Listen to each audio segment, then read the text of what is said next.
In a remote village tucked away in the lush Venezuelan highlands, the air thrummed with the whispers of an ancient legend. This was the tale of El Silbón, a spirit draped in sorrow and shrouded in mystery. The villagers spoke of him with a mix of reverence and dread, especially on quiet nights when the winds carried his haunting whistle through the hills. As the story goes, El Silbón was once a young man, the son of a mighty hunter.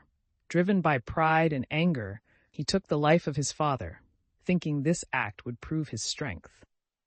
But the spirit of his father, unforgiving even in death, cursed him to roam the earth forever, burdened with the bones of his slain parent. Amelia, a curious girl with dreams of adventure that soared beyond the mountains, often listened to the tales spun by her grandmother. One evening, as the sun dipped below the peaks, her grandmother warned her, "Beware the whistling in the night, my child. It is El Silbón, and he wanders hungry for souls." Intrigued, Amelia's heart raced. She knew she had to learn the truth behind this chilling figure who haunted her dreams. As twilight settled over the village, Amelia ventured into the forest that bordered her home, the heady scent of wet earth filling her lungs. Her heart drummed with both fear and excitement. Suddenly, as the last rays of sunlight flickered away, a low whistle drifted through the trees, a ghostly melody that sent shivers down her spine.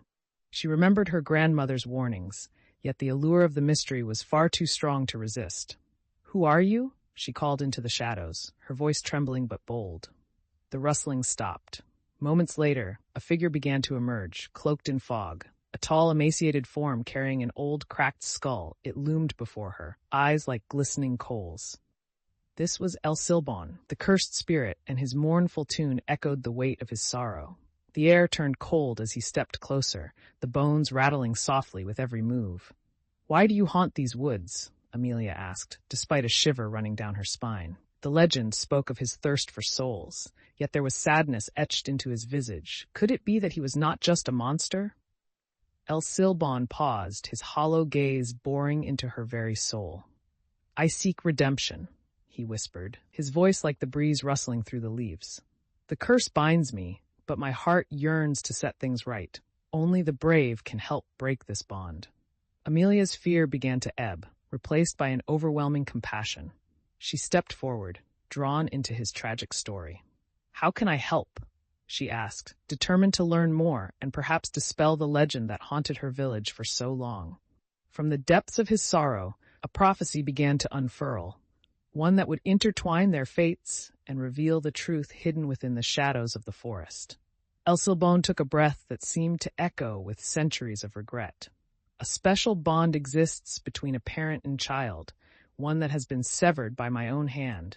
To free me, you must retrieve the bones I carry and find the strength to forgive."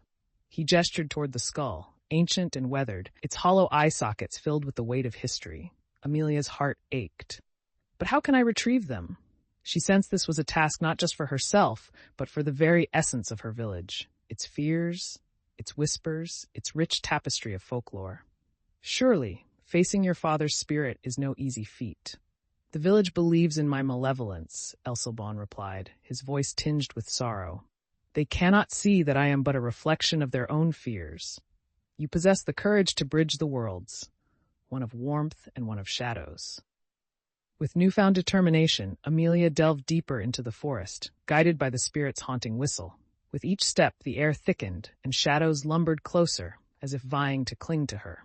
Fear flickered in her chest, but she pushed forward, drawing strength from the thought of unearthing the truth. "Listen," El Silbón urged, echoing her belief. "The essence of the past must be confronted, not shunned. The bones lie beneath a great tree, where a storm once uprooted its roots. Beneath its bark, you'll find my sorrow." As they reached the great tree, gnarled and heavy with the weight of secrets, bursts of wind began to swirl, carrying her grandmother's warnings as whispers in her ear. "Remember to speak with honesty, Amelia. It is the key to healing." Taking a deep breath, she knelt by the massive roots, her fingers grazing the cool earth. With a fervent wish for understanding, she unearthed the old bones, revealing fragments of memories long scattered. "Forgive your son, who was lost," she prayed aloud, tears streaming down her cheeks, touching the bones with reverence. An echo of a voice pierced through the air, faint yet resilient. Child of the hills, if you can forgive, then I too will be free. In that moment, El Silbón felt the shackles of his curse begin to loosen. Amelia felt a pulse, a connection forged between them that transcended the narrative of hunter and hunted. I forgive you, she declared, her voice firm, for your pain is as deep as your father's. With those words, the forest echoed with a soft melody, a harmonious tune blending with the autumn breeze. The bones shimmered, ethereal light enveloping them as if cleansing the heavy sorrow accumulated over decades. A gentle warmth radiated from El Silbón, who slowly began to fade, the burden lifting. You are the spark of hope, child. Continue to tell my story, for amidst shadows lies the path to redemption. The forest whispered back to life, the once terrifying spirit no longer a figure cloaked in malice, but a lesson in compassion and the power of forgiveness. Forthcoming dawn began to light the skies, and as El Silbón melted into the new day, Amelia understood. The legend was not one of dread, but of humanity's frailty and strength. In embracing the stories passed down through generations, she would share not just the tale of El Silbón, but the essence of empathy and courage, healing both her village and herself.